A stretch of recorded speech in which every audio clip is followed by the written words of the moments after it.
Après le test d'une durée de 20 minutes, on obtient les résultats. On a obtenu 5,9 litres au 100 km.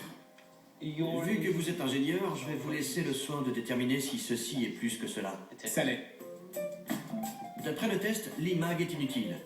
À sa décharge, le fabricant affirme qu'il faut parcourir plus de 3000 km avant d'en sentir les avantages. Voici le Viaptor.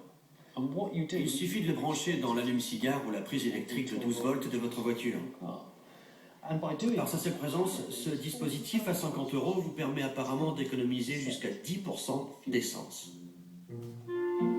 Il est censé stabiliser le système électrique de la voiture et ainsi économiser du carburant. On a placé ça dans l'allume-cigare pendant 20 minutes.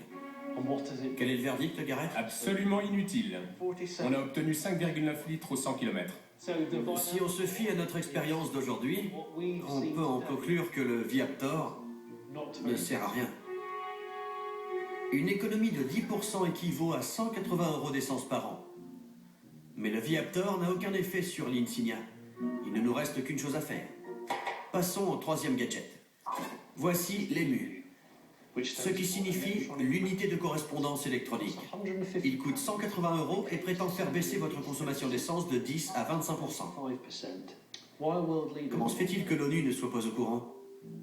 20 minutes plus tard, on a les résultats. Donc, on a obtenu un résultat absolument renversant de 6 litres au 100 km. Comme pour les autres dispositifs, c'est plus que les 5,8 litres de départ. Cette boîte de métal à 180 € prétend augmenter la force explosive à l'intérieur des cylindres. Mais ça reste à prouver.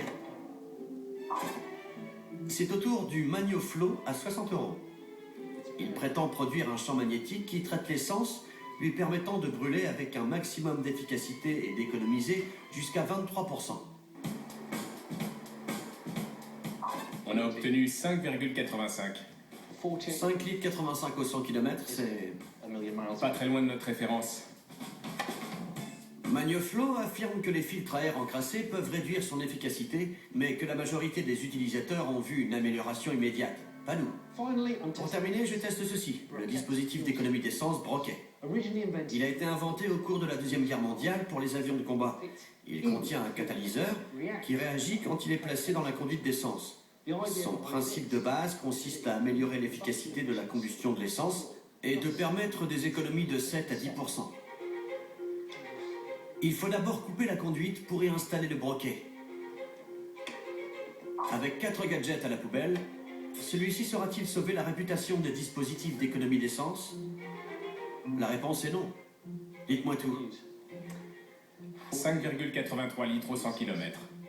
Lors du test, le broquet d'une valeur de 220 € n'a pas économisé 7 à 10% d'essence, comme promis. Tous les résultats sont plus élevés que la référence.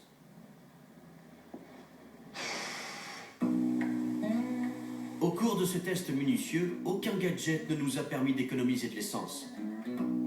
On a donc demandé au docteur Rachid Ali, un expert en électronique de l'université, d'examiner le fonctionnement de certains de ces dispositifs.